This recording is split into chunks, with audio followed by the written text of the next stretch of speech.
John Carter rubbed his tired eyes and reached for his fourth cup of coffee. The night shift at Arecibo Observatory was usually quiet, but he preferred it that way. The massive radio telescope in Puerto Rico was his second home, a place where he could listen to the whispers of the universe in peace.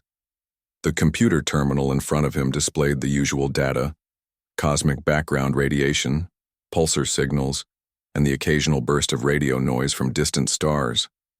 Nothing unusual until a sharp beep from his console jolted him fully awake. John frowned. The incoming signal was strong, too strong to be natural. It pulsed in a distinct pattern. First 3 beats, then 5, then 7, then 11. Prime numbers. This was no natural phenomenon. "Hey Diane, are you seeing this?" He called to his colleague across the room. Diane Miller looked up from her own terminal, pushing her glasses up her nose. "What am I looking at, John?" "I'm not sure yet." His fingers flew across the keyboard as he isolated the signal. "But it's definitely artificial, and it's coming from..." He paused, double-checking the coordinates. "That can't be right." Diane walked over, leaning to see his screen. "What?"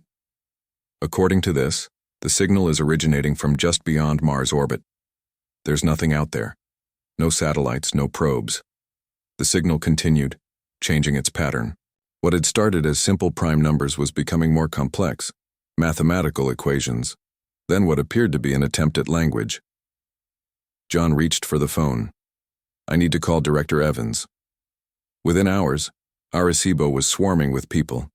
NSA cryptographers, linguists from leading universities, and government officials filled the normally quiet facility. John found himself explaining the signal pattern for the 10th time to a room full of serious-faced strangers. "We've been recording continuously since 2:17 a.m., he said, pointing to the data streaming across the main display. "The pattern keeps evolving, becoming more complex. It's like whoever is sending it is trying to teach us how to understand them." An older woman with short gray hair stepped forward. "I'm Dr. Nancy Reed, linguistics specialist from MIT. This section, here," she pointed to a repeating pattern, "appears to be establishing basic mathematical concepts as a foundation for communication. By the following morning, they had decoded enough to understand that what they were receiving was not just a signal, but a message. By the 3rd day, with teams working around the clock, they had their answer." Director Evans called an emergency meeting in the main conference room. Government officials from various agencies sat around the table, faces grim. John, as the one who had first detected the signal, was invited to attend. "Ladies and gentlemen," Director Evans began, "what I'm about to share is classified at the highest level." He nodded to Dr. Reed, who stood up. "After 3 days of continuous work, we have translated the message with high confidence," she said, her voice steady despite the dark circles under her eyes. "It reads as follows: To the inhabitants of the 3rd planet of Sol system, the Galactic Hegemony has declared your world in violation of Directive 471B, unauthorized technological advancement. Standard protocol demands immediate planetary sterilization. This message serves as courtesy notification. Sterilization fleet arrival. 57 rotations of your world." The room fell silent. John felt his heart racing as the implications sank in. "Are we sure about this translation?" asked a military officer at the end of the table. "We've verified it through 3 independent teams," Dr. Reed replied. "The meaning is clear. So we have 57 days until an alien fleet arrives to sterilize Earth?" The words seemed to stick in the officer's throat. "That appears to be the case," Director Evans confirmed. "However, there's something else." He nodded to John. John cleared his throat. "There's a secondary component to the message that we initially overlooked. It contains specific coordinates on Earth, somewhere in the Nevada desert, along with what seems to be a request for a single human representative to be present at that location in 24 hours. "It could be a trap," said a man in a dark suit who hadn't introduced himself. "Or it could be our only chance to understand what we're facing," countered Dr. Reed. The debate lasted hours. By evening, the president had been briefed, and a decision was made. They would send someone to the coordinates, a military officer with diplomatic training backed by a covert security team. Colonel Susan Mitchell was selected for the mission. With her background in international negotiations and combat experience, she was deemed the best choice for this unprecedented situation. John found her outside the facility that night, staring up at the stars. He approached hesitantly. "Colonel Mitchell, I'm John Carter, the astronomer who found the signal, I know," she said, not looking away from the sky. "Thank you for the introduction to Doomsday. I noticed something about those coordinates," John said after a moment. "They're in an area that had a reported meteor impact about a month ago. Nothing big enough to make the news, but it's in our database." This got her attention. "You think whatever sent the message is already here?" "I think it's possible, and there's something else that's been bothering me." He pulled out his tablet and showed her the original signal pattern. "See this sequence here? It doesn't fit with the rest of the message. It's almost like..." "What?" Susan prompted. "Like a separate message hidden within the main one that the senders didn't want to be obvious." Susan studied the pattern. "Can you decode it?" "I've been trying. So far all I can make out is what might be a name or title, Czar or something similar." Susan took a deep breath. "I leave for Nevada in 4 hours. Would you like to come along, Dr. Carter? It seems you might have insights others missed." John looked back at the facility, then up at the stars again. Somewhere out there, a fleet was heading toward Earth with the intention of wiping out humanity. And for some reason, he had been the first to hear their message. "Yes," he said, his decision made. "I'll come." As they walked back to the facility, neither of them spoke. What could you say when you just learned the world had 57 days left? But John couldn't shake the feeling that there was more to this message than a simple warning of destruction. Someone or something had gone to great lengths to establish communication and to request a meeting. The question was, who exactly would be waiting for them in the Nevada desert, and what did they really want with humanity? The Nevada desert stretched out before them, an endless sea of sand and rock under the morning sun.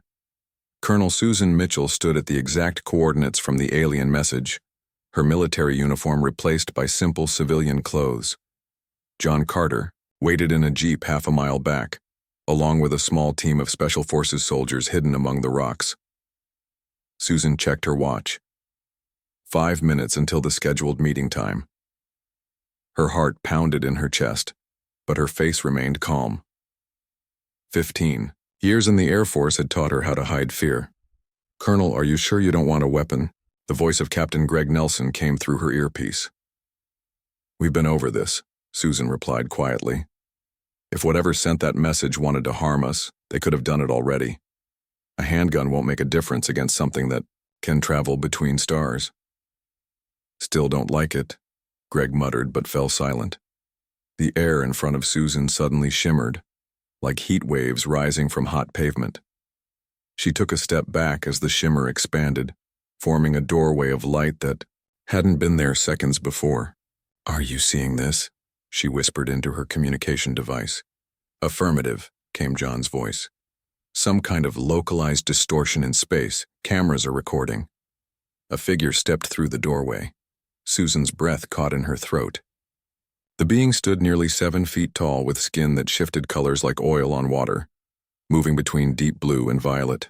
It had 2 arms and 2 legs like a human, but its face was alien. Large, almond-shaped eyes that glowed a soft amber, no visible nose, and a small mouth.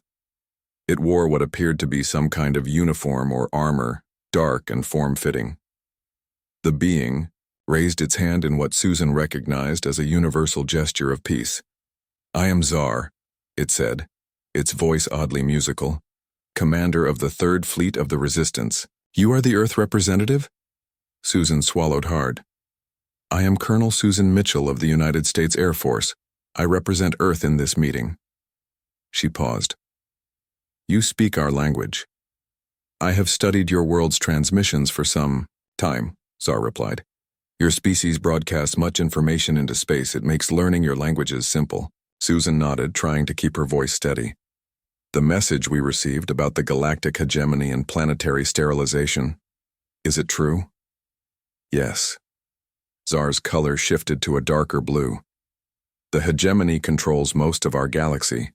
They maintain power by preventing emerging species from advancing to a level where they might challenge them. Your world has developed faster than most. It has drawn their attention. And you're not with them? Susan asked carefully. This hegemony? No. I am part of the resistance. We oppose the hegemony's policies of suppression and destruction. Zar stepped closer. I risked much to come here ahead of their fleet to warn you. Why would you help us? Susan's training made her suspicious. You don't know us. Because I have watched your world. Your species has potential we haven't seen in millennia. Zar's skin rippled with patterns of light. The hegemony fears what you might become. Susan processed this. Behind her, she knew the soldiers were watching, weapons ready. In the jeep, John would be recording everything, analyzing Zar's every word. What can we do? She finally asked. If this hegemony is as powerful as you say, how can Earth possibly defend itself? Zar reached into a compartment in its armor and removed a small crystal, glowing with an inner light. This contains technical specifications for basic shield technology. It will not save you, but it might buy you time. Susan hesitated before taking the crystal. Time for what? To do what your species does better than any we have encountered. Adapt. Zar's eyes seemed to brighten. Your remarkable trait isn't your technology. It's your ability to change, to find solutions where others see none. 57 days isn't much time to develop alien technology, Susan said. It will have to be enough. Zar's tone became urgent. The hegemony is sending a standard sterilization fleet. 5 capital ships with support vessels. They expect no resistance. They believe this will be simple. Zar leaned closer. Make it complicated. You're breaking your own laws by helping us, aren't you? Susan asked, understanding dawning. Yes. If discovered, I face execution. Zar's colors swirled in what Susan somehow knew was resolve. But the hegemony has destroyed too many worlds. Someone must stand against them. Susan stood straighter. We will. There is more you should know. Zar began explaining the invasion fleet's capabilities and tactical weaknesses. Susan listened intently, committing every detail to memory as Zar described energy weapons, shield configurations, and flight patterns. Their ships are vulnerable when changing shield frequencies, Zar explained. It creates a momentary gap in their defenses, and their pilots are trained for space combat. They struggle in atmospheric conditions. What about communications? John's voice asked through Susan's earpiece. She repeated the question. Their fleet communications are encrypted, but follow predictable patterns, Zar answered. With study, you might be able to intercept and understand them. For nearly an hour, Zar provided critical intelligence. As they finished, the alien looked up at the sky. I must leave soon. They will detect my ship if I remain much longer. Will you fight with us when they come? Susan asked. Zar's colors darkened. I cannot. My ship is not a warship, and I must return to gather more allies for your cause. But others in the resistance may come. The alien paused. There is something else you should know. The hegemony's decision to target your world was not unanimous. Some argued for observation rather than destruction. If you can inflict enough damage, cause enough trouble, the council might reconsider. So we don't need to win, Susan said slowly. We just need to make victory too costly. Precisely. Zar's mouth formed what might have been a smile. The hegemony has grown complacent. They have not faced real resistance in centuries. Show them humanity's strength and you may yet survive. The air behind Zar began to shimmer again, the doorway of light reappearing. I must go now. Zar handed Susan a small device. This will allow you to contact me once. Use it only in greatest need. Before stepping through the portal, Zar turned back. Your world's fate now rests with you, Colonel Susan Mitchell. Make your people proud. With that, the alien stepped through the shimmering doorway, which collapsed in on itself and vanished, leaving Susan alone in the desert with the crystal and device, humanity's only hope against an approaching doom. In the distance, she could see John and the soldiers approaching in the jeep. She looked down at the crystal in her hand, glowing with strange light. 56 days left to prepare for war with an advanced alien empire. Susan took a deep breath and straightened her shoulders. It was time to get to work. The United Nations Security Council chamber had never been so packed. World leaders from every major nation sat shoulder to shoulder as Colonel Susan Mitchell finished her presentation. On the large screen behind her, images of Tsar and technical diagrams from the crystal filled the wall. "This is not a hoax or a drill," Susan said, her voice steady despite the lack of sleep. "In 50 days, Earth will face an alien fleet with technology far beyond our own. Our only chance is to use the shield specifications Commander Tsar provided." The room erupted into a mix of languages as translators struggled to keep up with the questions. Susan raised her hand for quiet. "I understand your doubts," she continued, "but the data speaks for itself. Our best scientists have examined the crystal. The technology is real and it's beyond anything we've developed." The President of the United States stood up. "Colonel Mitchell has my full confidence. We've already begun converting our defense industries to produce components for these shields. I urge all nations to do the same." To Susan's surprise, the Russian president stood next. "For once, we are in agreement. My scientists confirm this alien technology is genuine. Russia will join this effort." One by one, world leaders pledged their support. Ancient enemies put aside their differences in the face of extinction. The United Nations Secretary General called it the most unified human response in history. John Carter watched from the back of the room, amazed at how quickly the world could change when faced with a common threat. Just 7 days ago, he had been an astronomer looking at stars. Now he was part of humanity's desperate fight for survival. After the meeting, Susan found him in the hallway. "We're being transferred to the new Earth Defense Headquarters in Colorado," she said. "They want you to join the science team analyzing the alien data." "I'm an astronomer, not an engineer," John protested. "You were the first to notice the hidden pattern in Tsar's message," Susan reminded him. "We need people who can think differently." 3 days later, John stood in an underground facility carved into the Rocky Mountains. Around him, hundreds of scientists and engineers from dozens of countries worked at computer stations and laboratory benches. The enormous chamber hummed with activity as the best minds on Earth raced against time.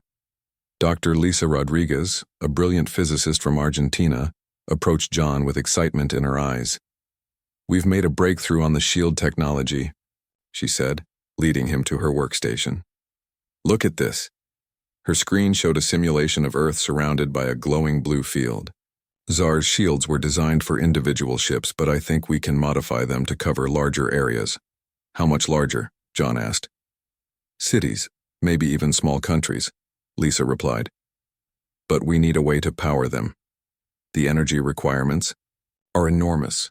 From across the room, a voice called out, "I might have a solution for that."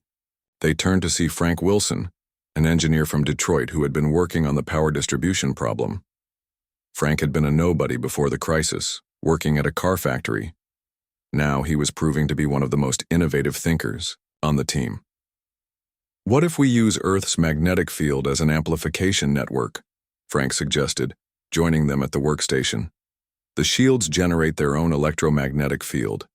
If we can sync it with Earth's natural field, we could get a massive boost in coverage." Lisa's eyes widened. That could work. Instead of powering hundreds of individual shields, we could create a networked global system.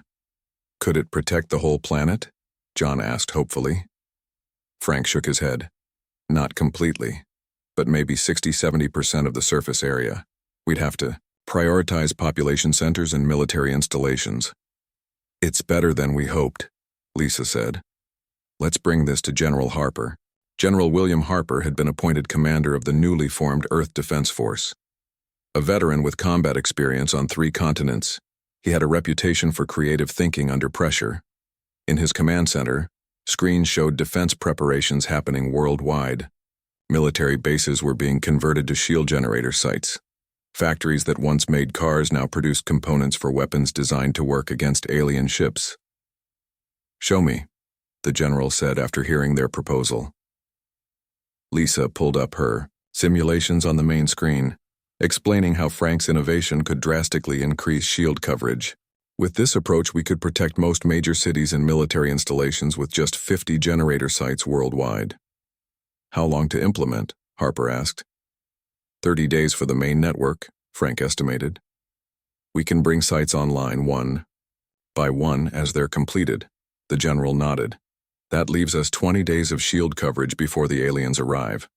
Not much time to train our forces to fight under these conditions." "There's something else," Lisa said hesitantly. "I've been studying the shield technology, and I think it can be modified to serve not just as protection, but potentially as a weapon." This caught Harper's attention. "What kind of weapon?"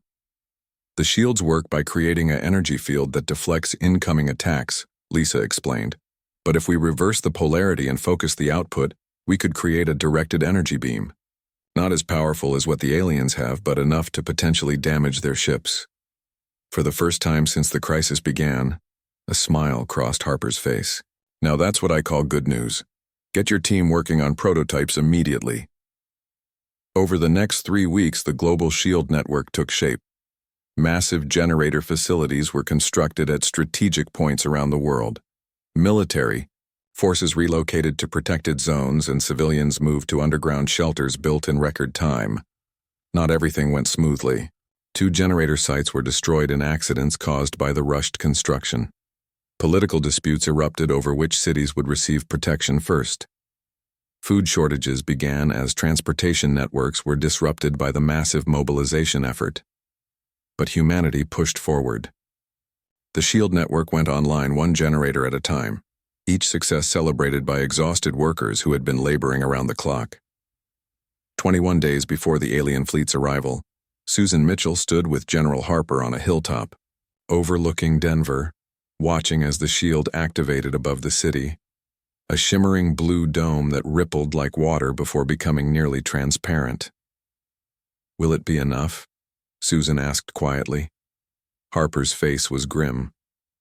"Honestly, no. But it will. Make them work for their victory. And according to your alien friend, that's our best hope." "The shield is just our first line of defense," Susan reminded him. "We've adapted their technology faster than Tsar thought possible. We still have 3 weeks to prepare our counterattack." Harper nodded. "The weapons teams are making progress, and our pilots are training day and night in the new fighter protocols." Susan looked up at the shield, barely visible now except for occasional flickers of blue energy. Somewhere beyond that protective barrier, a fleet of alien warships was heading toward Earth, intent on wiping out humanity. "They expect an easy victory," she said, remembering Tsar's words. "Let's make it complicated." On the 57th day they came. John Carter stood in the Earth Defense Command Center, watching as the massive alien fleet emerged from what the scientists were calling fold space, appearing suddenly just beyond the moon's orbit. The main screen showed 5 enormous ships, each one bigger than anything humans had ever built, surrounded by hundreds of smaller vessels. "My God," someone whispered beside him. General Harper's voice cut through the shocked silence. "Battle stations, all shield generators to maximum power. Get me a direct line to all defense forces." The command center erupted into controlled chaos as officers relayed orders. Susan Mitchell stood at Harper's side, her face pale but determined. "Shield, network at 97% capacity," reported a technician. "All major population centers protected." "What are they doing?" John asked, pointing at the screen where the alien ships remained motionless. "Scanning us," Susan replied. "They're probably surprised to detect our shields." As if confirming her words, the alien fleet began to move, spreading out in a formation that surrounded Earth. For several tense minutes, nothing happened. Then, without warning, the sky burned. Energy beams from the 5 capital ships struck Earth's shields simultaneously, targeting major cities across the globe. The command center shook as a blast hit the mountain above them. "Shield status," Harper demanded. Holding at 83%, came the reply. But power consumption is higher than projected. We can't take this level of bombardment for long. Susan grabbed a communication headset. All fighter wings prepare for launch. Remember your training. Atmospheric maneuvers only. Do not engage beyond the shield perimeter. Across the globe, pilots climbed into retrofitted jets. The modifications made by Earth's engineers over the past weeks had incorporated elements of the alien technology, making them faster and more maneuverable, with weapons designed to penetrate alien defenses. Captain Maria Grant sat in her cockpit at a base outside Tokyo, running through final checks. 6 weeks ago, she had been flying routine patrols. Now she was about to engage an alien enemy. Bravo. Squadron ready for launch, she reported, her voice steady despite the fear knotting her stomach. Launch authorized, came the reply from command. Good hunting, Bravo Squadron. Maria led her 12 fighters through a small opening in the shield above Tokyo. As they climbed into the sky, she saw the massive alien vessel hovering in the distance, still firing its main weapon at the shield covering the city. Remember the briefing, she told her pilots. Their fighters aren't designed for atmosphere. Use that advantage, stay unpredictable. As if sensing the human fighters, the alien ship launched its own squadron of smaller craft. They were sleek and silver, moving with impossible speed. Here, they come, Maria warned. Break formation and engage. The sky over Tokyo became a battlefield as human and alien fighters clashed. Maria rolled her jet to avoid an energy burst from an alien craft, then looped back in a maneuver that would have been suicidal in any normal aircraft.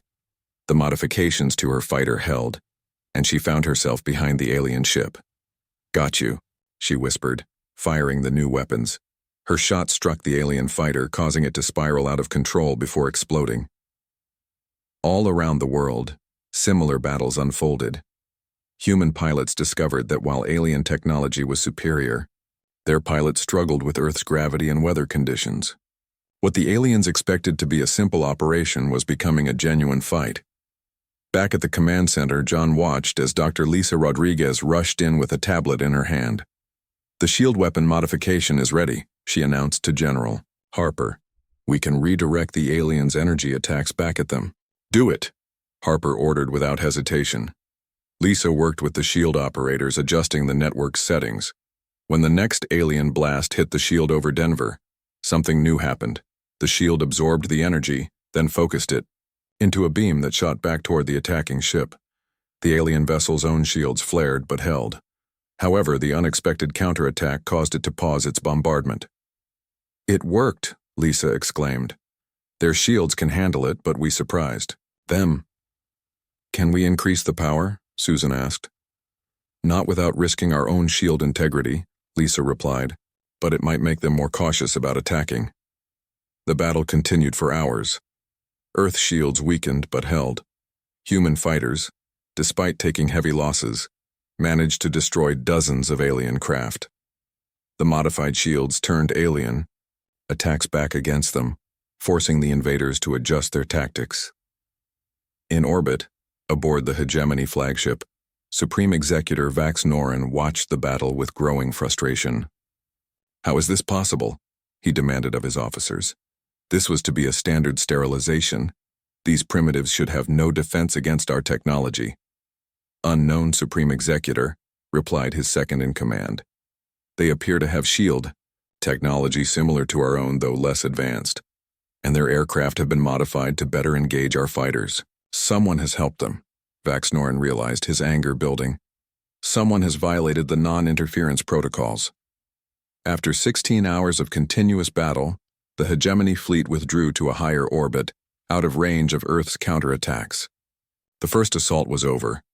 In the command center, exhausted staff cheered as the alien ships retreated. But General Harper's face remained grim as he studied the damage reports coming in from around the world. Don't celebrate yet, he warned. They're regrouping, not retreating. Susan nodded in agreement. We've surprised them, that's all. They'll adapt their strategy and come back stronger. What's our status? Harper asked his officers. Shield network at 41% capacity and falling, reported one. 3 generator sites completely destroyed. Another 5 critically damaged.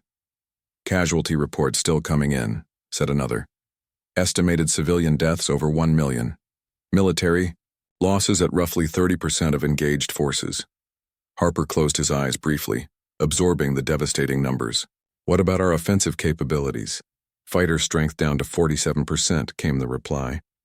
Modified shield weapons operating at 63% efficiency. John approached Susan and the general. I've been analyzing their retreat pattern, he said. They're maintaining a formation that suggests they're planning a coordinated attack from multiple angles, probably trying to find weak points in our shield coverage. How long until they attack again? Susan asked. John shook his head. Hours, maybe less. And there's something else. One of their ships is different from the others, larger with a different energy signature. I think it's their command vessel. Harper studied the sensor data John had brought. If we could take out their command ship, it would disrupt their entire operation, Susan finished. But how? Our weapons barely scratched their smaller vessels. Frank Wilson, who had been working with the engineering team throughout the battle, joined their conversation. What about Tsar's communication device, he suggested. Colonel Mitchell, you said it could be used once to contact him. Susan pulled the small alien device from her pocket. She had kept it with her since the desert meeting. This is our only line to potential allies, she said. We should save it for when we have no other options. If those ships come back at full force, we won't have shields left to protect us, Frank argued. I'd say we're approaching no other options pretty fast. Susan looked to General Harper, who nodded grimly. Do it, he ordered. Contact Tsar. We need help, or everything we've done has just delayed the inevitable. Susan activated the alien device, which glowed with the same bluish light as Tsar's crystal. A small holographic projection appeared above it, a message interface. Commander Tsar, Susan spoke clearly. Earth has engaged the hegemony fleet. We've held them off temporarily, but our defenses are failing. We need assistance. Please respond. The device pulsed once, then went dark. Susan looked up at the others. Now we wait, she said, and prepare for the next attack. Outside, the night sky was filled with the silhouettes of alien warships, gathering for what might be humanity's last stand. 4 hours after the hegemony fleet withdrew, Earth's defenses were crumbling. 3 more shield generators had failed due to damage, leaving large areas of North America and Asia exposed. Fighter squadrons were grounded for emergency repairs, and missile stockpiles were dangerously low. In the command center, General Harper received the message everyone feared. Multiple ships breaking formation, reported a young officer, her voice tight with tension. They're moving back into attack. Position. All remaining fighters to launch stations, Harper ordered. Shield operators prepare for impact. Susan Mitchell stood by the communication station, hoping for a response from Tsar. The alien device remained dark and silent. John Carter approached her, his face grim. I think I found a weakness in their command ship, he said. The energy readings show a pattern in their shield rotation. There's a 3-second window where a section of their shield drops to nearly 40% strength. Can we exploit that? Susan asked. Maybe if we could get a weapon close enough during that exact moment. John shook his head. But none of our delivery systems are fast enough to penetrate their outer defenses. A warning alarm blared through. The command center. Energy spike detected, shouted a technician. They're preparing to fire. Harper gripped the command rail. Brace for impact. On the main screen, they watched as the 5 hegemony ships charged their main weapons. The largest ship, the command vessel, glowed with building energy that outshone the others. But before they could fire, something unexpected happened. A new energy signature appeared on their sensors, directly behind the hegemony fleet. A swirling portal of light opened in space, and through it came 3 ships unlike the hegemony vessels. They were sleeker, with hulls that seemed to ripple with color. Are those, Susan began. Resistance ships, John finished, studying the readings. They have the same energy signature as Tsar's technology. The hegemony fleet immediately broke off their attack on Earth, turning to face the new threat. The space above Earth erupted in a battle of energies as the resistance ships engaged the larger hegemony forces. The resistance ships are transmitting a message, reported a communications officer. Audio only. Put it through, Harper ordered. A familiar musical voice filled the command center. Earth forces, this is Commander Czar. We received your call and have brought what help we could gather quickly. We cannot defeat the hegemony fleet, but we can distract them. If you have a plan to strike their command ship, now is the time. Susan grabbed the communication link. Czar, we've identified a weakness in their command ship's shields, but we have no way to deliver a weapon powerful enough during the brief window. We may have a solution, Czar replied. My ships can create a directed energy corridor, a momentary path through their outer defenses. But you would need to launch immediately and your weapon would require precise timing. John turned to Dr. Rodriguez, who had been working on weapon systems. What about the prototype? Lisa hesitated. It's not fully tested. We don't know if it will work. It's our only chance, Frank Wilson said, joining them. I've been monitoring its assembly. The modified shield inverter is as ready as it's going to get. General Harper made his decision. Prepare the prototype for immediate launch. Get me our best pilot. Captain Maria Grant had just landed her damaged fighter when the call came.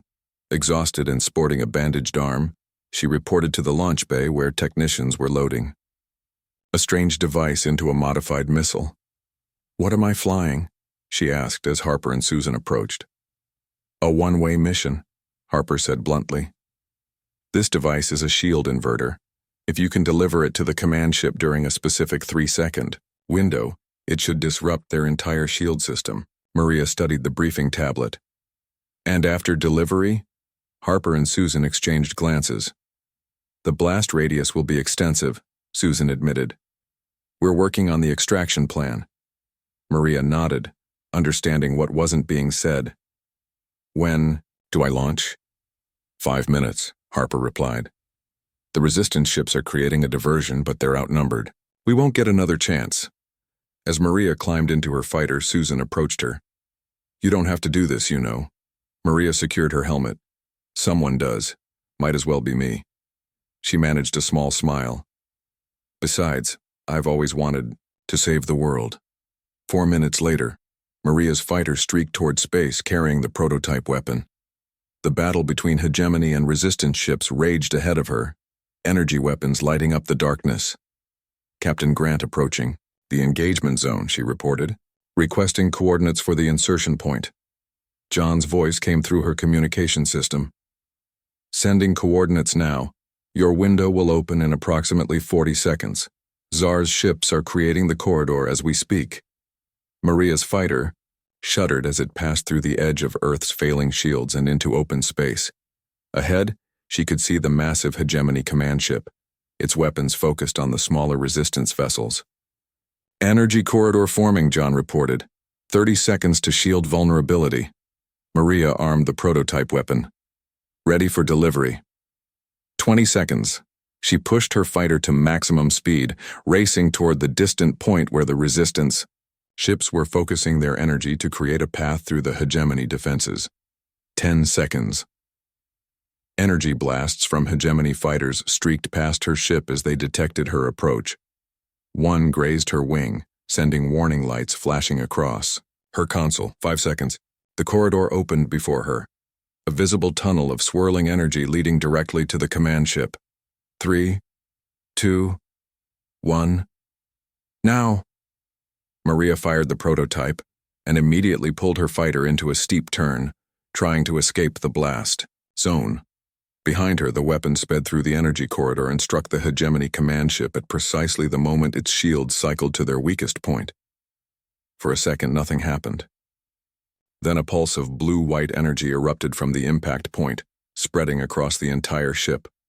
The hegemony vessel's shields didn't just fail, they inverted, turning their own energy inward. The command ship began to break apart, secondary explosions cascading along its length. The destruction of the flagship sent a shockwave that disrupted the coordination of the entire hegemony fleet. Maria's damaged fighter, caught in the edge of the blast, spun out of control. Warning alarms blared as her systems failed one by one. Weapon Successfully delivered, she reported calmly, despite the chaos around her. Looks like extraction won't be necessary after all. But before her fighter could break apart, it was caught in a tractor beam. Through her failing view screen, Maria saw one of the resistance ships moving alongside her. "Captain Grant," came Zar's voice.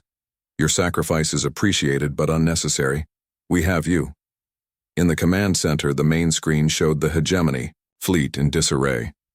Without their command ship, their coordinated attack collapsed.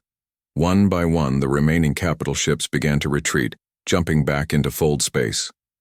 3 days later, Susan Mitchell stood in the United Nations chamber once again.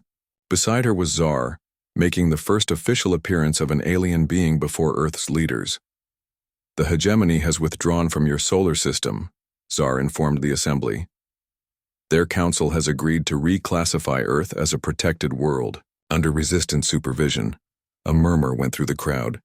"What does that mean for us?" asked the Secretary General. "It means you have earned something no species has achieved in centuries," Zar replied. "The right to determine your own future. The Resistance will establish an embassy on your world, and Earth will be invited to join the Galactic Council as an observer." After the meeting, Susan found John waiting outside. "So we won," he said, still sounding surprised. "Not exactly," Susan replied. "We survived. We proved humans are too much trouble to exterminate." She smiled slightly. "As Zar put it, we made it complicated." John looked up at the sky, where resistance ships now orbited peacefully alongside the remains of Earth's satellites.